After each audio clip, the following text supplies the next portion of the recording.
colleagues and friends, and the organizing committee for ESERA, I feel honored to have this opportunity to talk with you about the kind of research I have been involved in the recent years. It also includes relation to play, learning, teaching, and sustainability in early years education.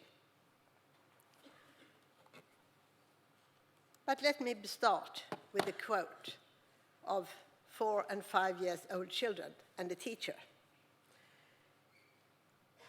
The teacher said, "What does sustainable development mean?" And the child said that one should take care of the earth and not throw rubbish in nature. Sow seeds or make tomatoes and feed the worms. The stupidest things you can do is lie and steal. It's stupid that some people do, kidnap people, ugly old men and aunties who pretend to be nice and offer sweets or say they have a dog or cat, then they take children. The teacher said, "But most people are probably nice, but you should never accompany someone you don't know." I think it's wrong to put children in prison. You can do that when they are teenagers. Well, then the teacher said, "Do you remember what goal that is and point to a goal, reduce inequality? What do you think then?" And the child said, "Everyone is equally important, animals too. Although we are different, we like different things. There's a war in Ukraine.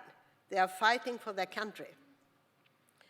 Well, we see in this short quote how children's experience are expressed in a dialogue that the preschool teachers is initiating.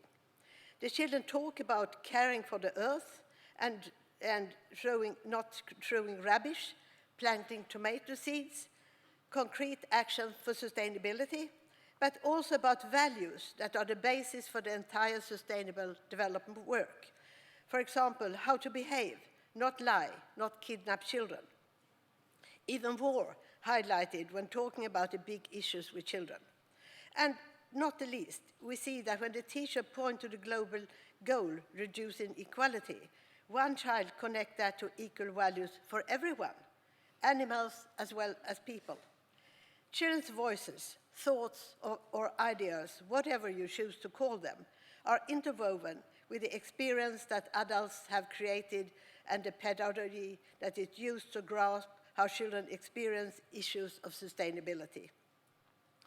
These children, in this quote, are participants in thematic work about sustainable development, since their teachers are part of a 3-year-long research and development program called Sustainable Preschool, which is going on in Sweden, where I work together with Eva Erlemann-Hagser and Ingrid Engdahl, and from where I will present some of the results.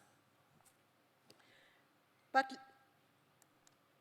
let me begin with another research project, and where the outcome of the project became play-responsive early childhood education and care. And it is a research and development project founded by the Swedish Institute of Educational Research. And it was led by my son, Niklas Pramling. He was the coordinator for the project. And we know from the beginning, when people from staff from preschool contacted us, that they have worked with a kind of approach to education, to pedagogy, we have developed in our group earlier, which we call developmental pedagogy. But now they said, we want to integrate play. And so that was a challenge, and whatever it should be, we had no idea of where we started.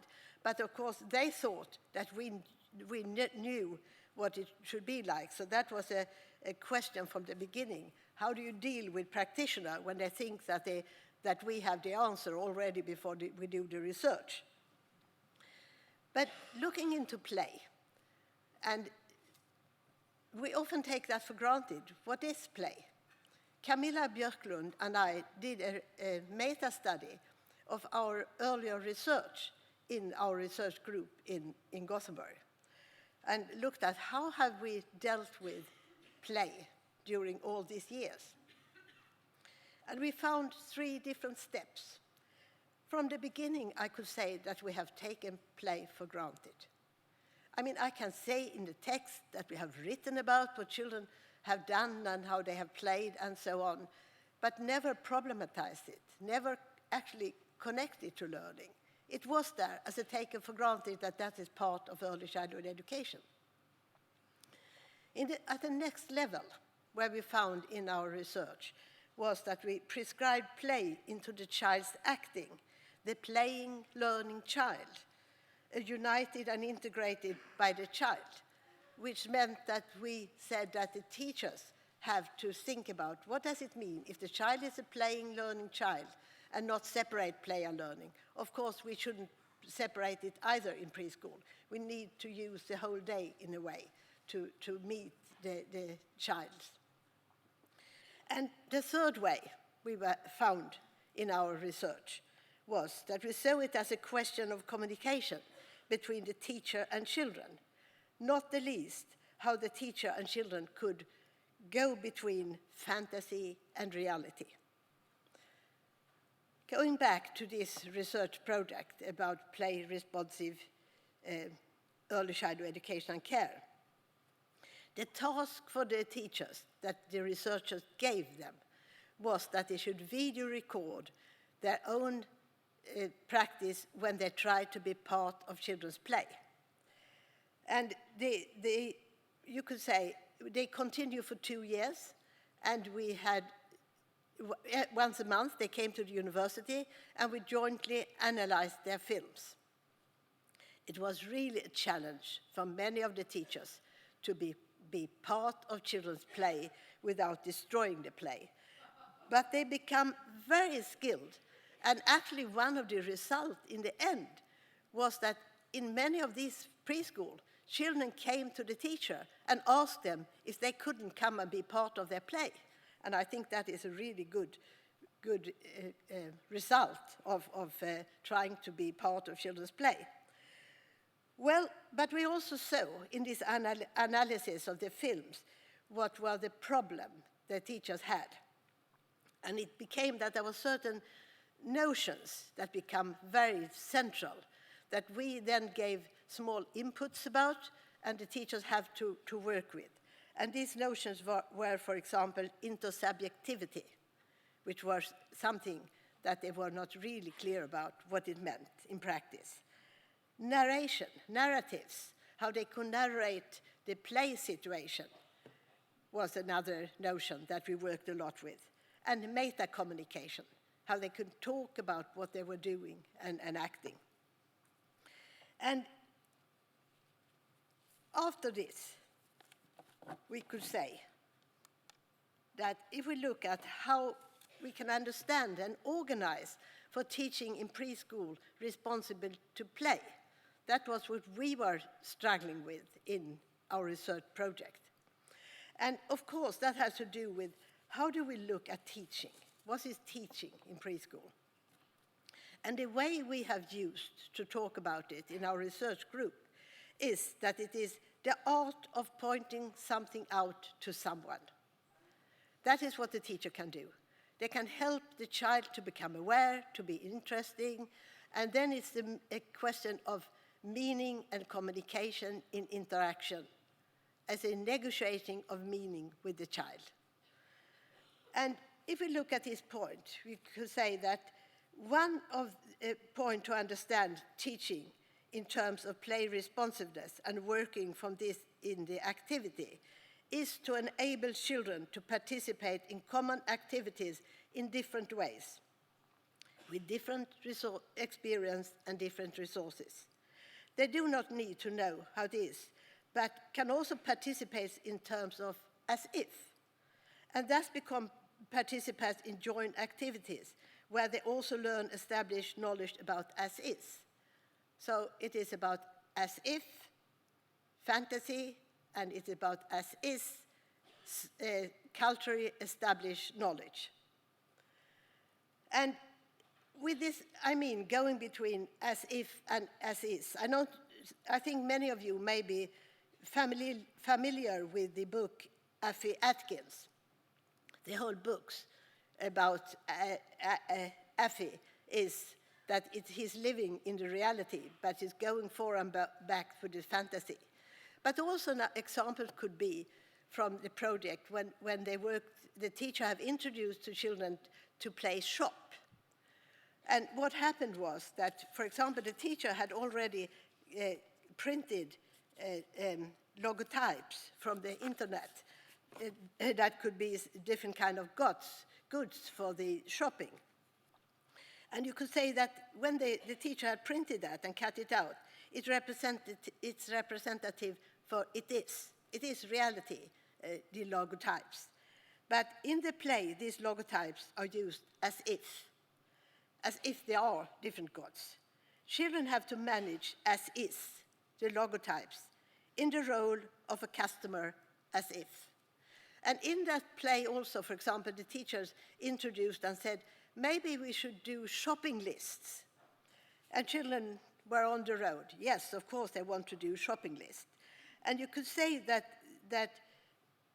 it is children are using it as if, because they do it their way. They could scribbling, they could use alphabet, they could copy from the different logotypes, and so on.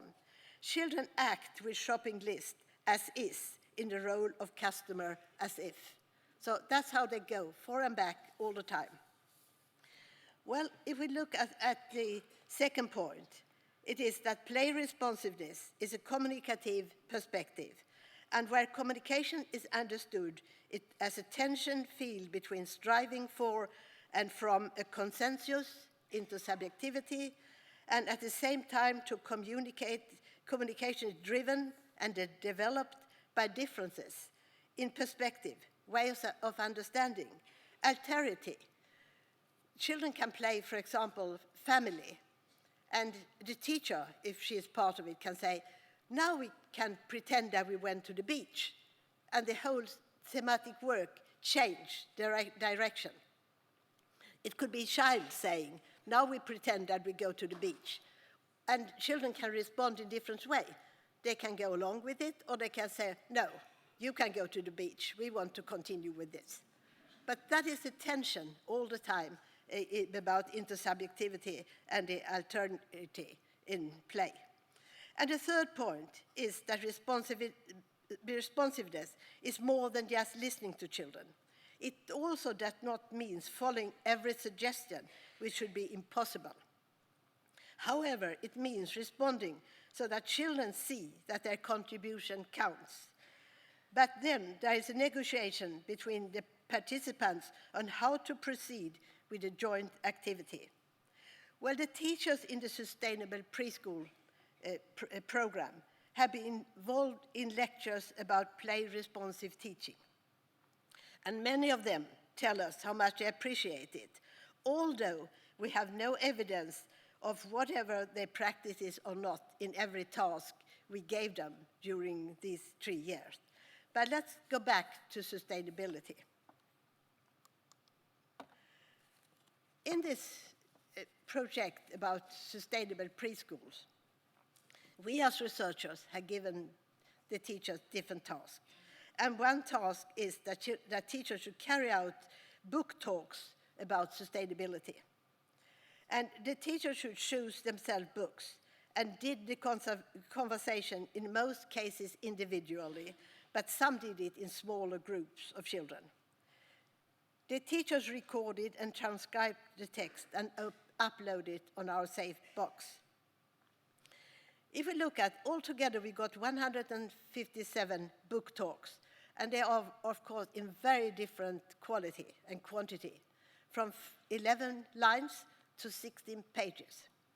And 50 of these conversations are with the youngest children, and 107 are conversations with the older children. And what we think is very good is that in this group, by 175 book talks, they use 102 different books.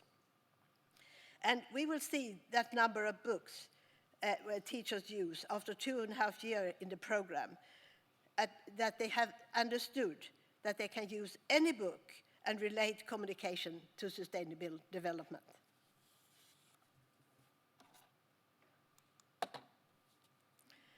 when we analyzed what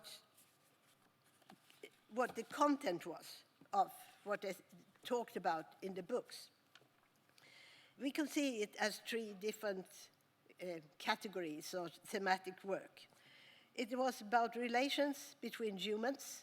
You could say that has to do with social and cultural aspects, very much how to behave towards each other, person to person. And in UNESCO's work, social transformation is very often used, and as actually the first aspect of the roadmap for 2030 is about enable and achieve ESD towards sustainability for a more sustainable world, about social transformation. This next step was about relation between humans and nature. You could say it is about environment question and how humans cause damage to nature if we don't take care of it. And you could say it's about climate change, biodiversity. All children know that animals can get hurt and die if people throw rubbish in the nature.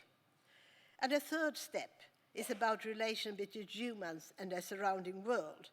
And you can say this is about how could you influence the society and what happens in the surrounding world. It's about poverty, economy, second-hand electricity, cars, people depending on each other, making collective decisions, and so on. So it's more a kind of the wholeness of all the different aspects of sustainability.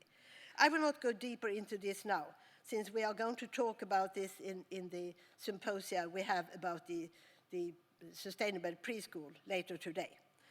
But it's obvious that it is the difference from when we started the project is that the communication and the relationship between humans and nature, between humans and the surrounding world. And that is, in a way, a step towards sustainability from what have been business as usual in preschool, when we talk about animals and plants and so on. Now they relate it to humans in different ways, and to collective human parts and their communications. And if we look at the numbers, if we look at the percentage, it becomes more and more difficult from relationship between humans to relationship between humans and the surrounding world, which may say something about what works in different age groups, what is more or less relevant in relation to sustainability. And you can see it's half of the youngest children, then the teacher and children are talking about social relation between humans, while the older children, half of the children and teachers are talking about relation between humans and nature, and there's almost 1/3 of the children who talk more holistic about sustainable development question. And we could say that when it comes to book talks, there are also rooms for as-if fantasy and as-is reality. And there are in all books if teachers are given children the possibilities. But I will need to turn more into another concept in play responsiveness.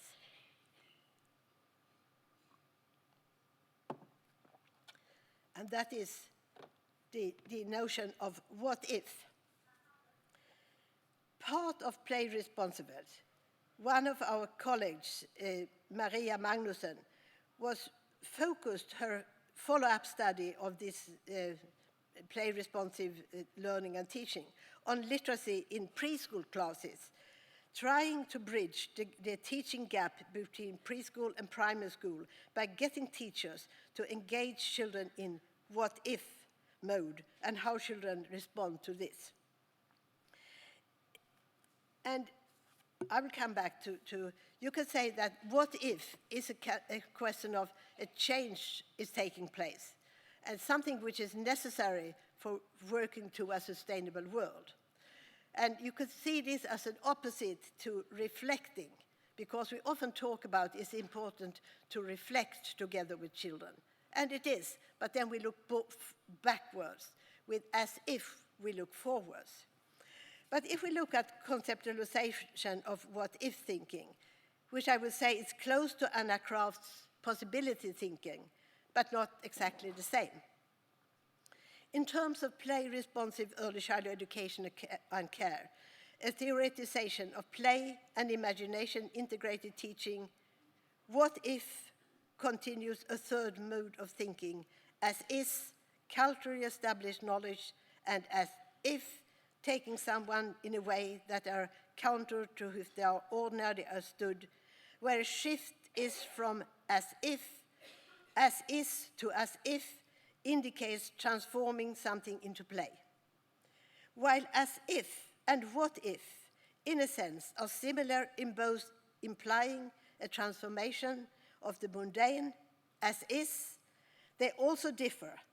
Further differentiation and modes of thinking is an important part of the further theory of development of play responsiveness. However, for the present purpose, and simply put, thinking as if constitutes play, while as if constitutes a form of thought experiment, where the emerging consequences of a particular change of premise are explored in imagination. Some question, what if question, can be, what if it was me? What if it just was the opposite? What if what I take for granted is just unknown to others? What if what other people take for granted is unknown for me? And you can see in this kind of question, there is both empathy and there are critical thinking. When you say, what if, you begin to think about yourself, but you also question things and become critical in your thinking. I read a few quotes from this. Well, if this is a child is saying, if raindrops fall and then came up again, and if it gets crowded in the cloud, it falls down again. And the teacher say, what would it be like if raindrops didn't go around, if raindrops ran out? Then we wouldn't be able to, I don't think there would be the trees, not the grass, and not the flowers. If water doesn't exist, then they don't exist, and then we don't exist. Teacher, no, exactly. So how should we think about water then? We have to save, so that when I wash my hand, when I finish washing, then I have to turn off the water. I can't let it flow. So that is it. This is in a book about environment question and ecology. You could say formulated in terms of how it would be if there was no rain. A child responds to reasoning about what the world entails for nature, tree, grass, flowers, and consequently for humans. If water doesn't exist, then they don't exist, and then we don't exist. Our dependence on water consists of a key matter for sustainability. That is the actualization through thinking about how it would be if it was missing. What if there was no rain, even if the phrase formulating here is not exactly used? Imagine this scenario, a world without water. The children are prompted and responded by reasoning about what entails for us here and now, not wasting water. Hence, there is a movement in the talk from what if to what is reality. One more example from another book, a book which is about begging and poverty. The teacher said, what do you think is in the picture? Maybe a teddy bear. What if it's her child, says a child. And the teacher said, yeah, what if it's her child? Yes, then it's born. Maybe she wondered where maybe it's gone. And the teacher said, the child may be missing, you are thinking. So, There have to be a lady who's going somewhere. Yes, maybe she's poor and wants more money. She wants to go to the hospital and get a new child. Well, here a child introduced the thought figure of what if. What if it's her child? This question is repeated and slightly linguistically adjusted by the teacher, which leads to the child elaborating on what she means. Yes, that's been born. Maybe she wonders where it is. Maybe because it's gone. Here, what if works to engage children with how someone else might feel, and thus to show how solidarity with others. Being able to imagine how something appears to someone else is arguable a key question for social and cultural sustainability, in being a premise for considering and understanding how matters may appear differently in different people due to their different circumstances. These what-if questions is 16 of the 157 book talks. And 3 of them were introduced by children, and 13 were introduced by the teachers. And it was about environment sustainability, it was about social sustainability, and cultural sustainability. Another question, another task that the preschool teacher got in our project Sustainable Preschool is to make child talks about 5 pictures on sustainability, which an artist, Anna Karin Engberg, have done. And the teachers could choose 2 or 3 of the pictures with their 4 or 5 years old children, because we want to look at the children who have been involved the longest time in the project, not the 2 years old, which recently have started. And you can say that the teacher got a task to show they could use them in various ways, and they did. And altogether, we got 553 child talks about sustainability. And I will choose one of these pictures to talk more deeply about.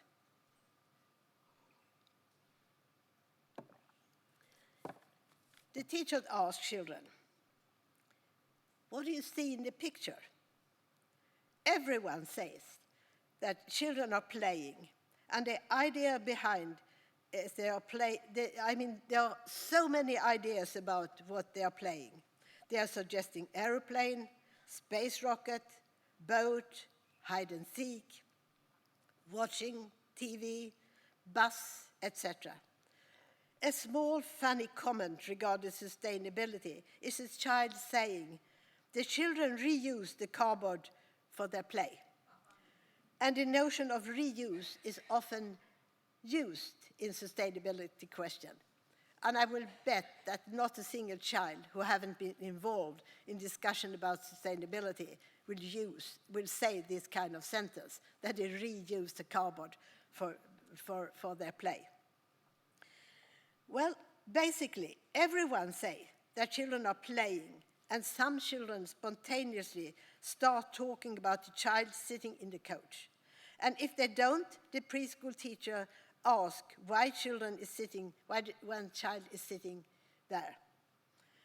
Some children spontaneously say that he or she is not allowed to join, while the vast majority find some reasonable reasons for the child to sit there. The list of reasons is endless. Here are some. He has a sore leg, or broke his arm, or hit himself.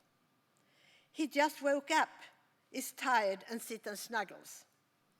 He sits and watches how they build, wants to learn. Is too tidy in the box, so he can't fit. We have to move a lot in preschool, but you need to take breaks sometimes, and you don't have to do things all the time. He's too small and doesn't know the rules. He's waiting to join. He's waiting for his turn.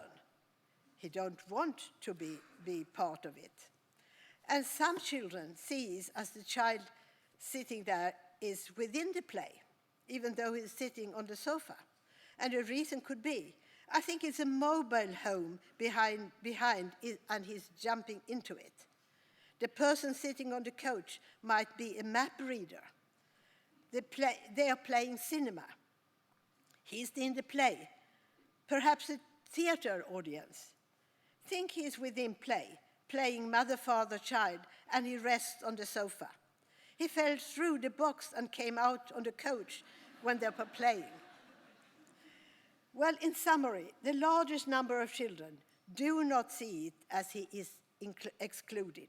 They come up with different explanations for why a child is sitting on the sofa, even if some children react by saying that he is not allowed to join, and then usually refer to the fact that he is too small.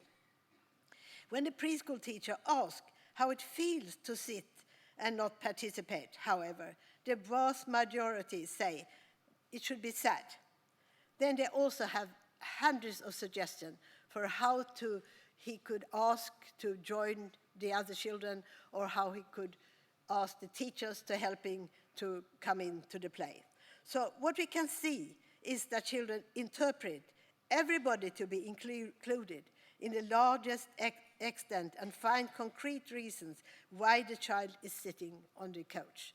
So children have a kind of sense for cooperation, inclusiveness, and so on. Well, teachers, we also in the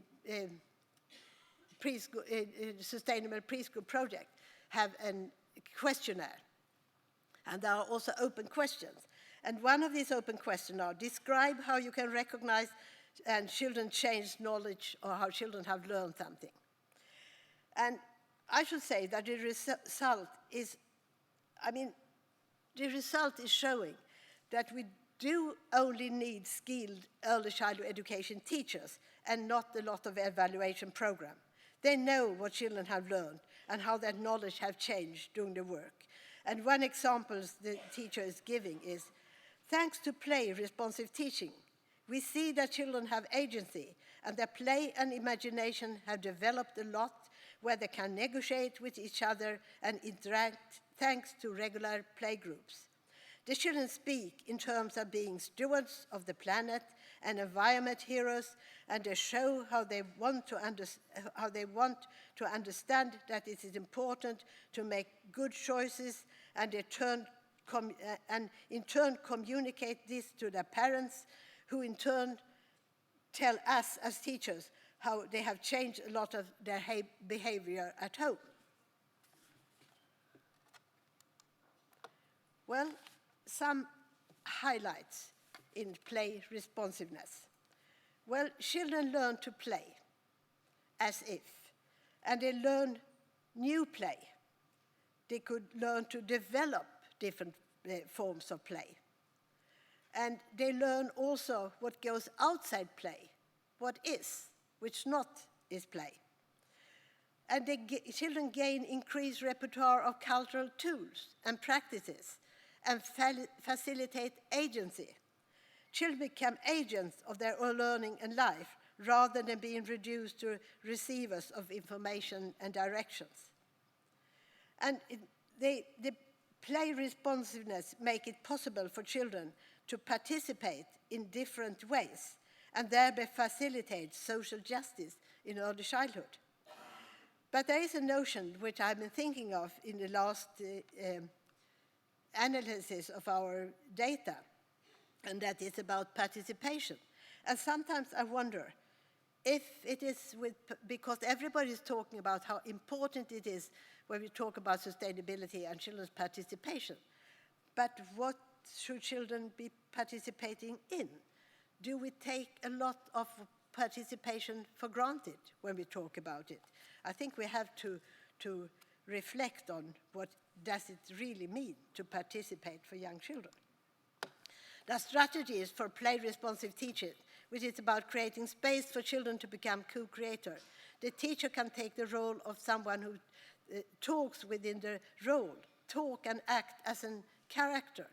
The teacher can take the role as a narrator in the play, exchange between as if and as is. The teacher can meta-communicate about what's happening in the play, and by that influence the play. The teacher can ask questions and change the reality. And the role of education for sustainability, I would say, is, I like the centers from Pedersen et al. From 2023, when they talk about education goes from what does economy need from education towards what does the earth demand from education. And according to the British economist Kate Raworth, the existing challenge faced us as a species is learning to live within ecological limits, climate, biodiversity, ozone layer, water, soil, air, in humane ways with strong social foundations, good access to education, justice, fair distribution, good governance, attention to democracy, human rights. She used the metaphor of donut to describe this safe space for humanity. And it has to begin already in early childhood education. And I think human and society are part of the nature. And I like the 3 sentences that UNESCO use in some of their reports that we all have to think about when it comes to early childhood education, when it comes to research, when it comes to ourselves. What should we continue with? What should be abandoned? What needs to be creatively invented afresh? And I would say that play-responsive teaching, I'm not saying that play-responsive teaching is the solution to all work with sustainability, but we have seen in our project that play-responsive teaching and learning, especially as if and as is and what if, were helpful concepts in the teacher's reorientation toward education for sustainable development. Thank you very much.